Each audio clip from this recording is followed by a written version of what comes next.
खबर शामिल करते हैं कराची से, जहां बिस्मिल्लाह आर्ट्स की तरफ से कुरंगी कोस्ट गार्ड चौरंगी पर वाक़िया अर्शिया लॉन में महफिल मिलाद और सहरी का अहतमाम किया गया। इस मौका पर नात ख्वान हजरात ने रसूल अल्लाह सल्लल्लाहु अलैहि वसल्लम की बारगाह में अकीदत पेश की है। मज़ीद तफसीलात जान लेते हैं कुरंगी में मौजूद हमारे सिटी रिपोर्टर जावेद महमूद अराइन से। जी जावेद, क्या अपडेट है आपके पास, आगाह कीजिएगा। जी बिल्कुल, बिस्मिल्लाह आर्ट्स की तरफ से कुरंगी में महफिल मिलाद और सहरी का एहतमाम किया गया है।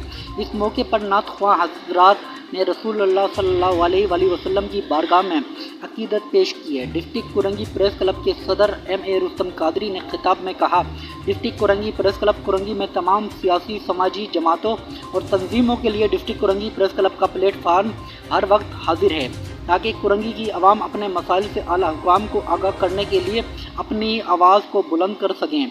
हम उनकी आवाज़ बनेंगे। इस मौके पर मारूफ समाजी रहनुमा यूसुफ पाकिस्तानी ने खिताब करते हुए कहा, हमें पाकिस्तान को मुस्तहकम और मजबूत बनाना है।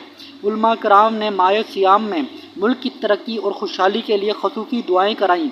आक़ाए करीम सल्लल्लाहु अलैहि वसल्लम की बारगाह में दरूद व सलाम पढ़ा गया। प्रोग्राम के इख्तिताम पर सहरी का एहतमाम किया गया है। Report Javed Mahmood Arain, city reporter SNI news, Karachi.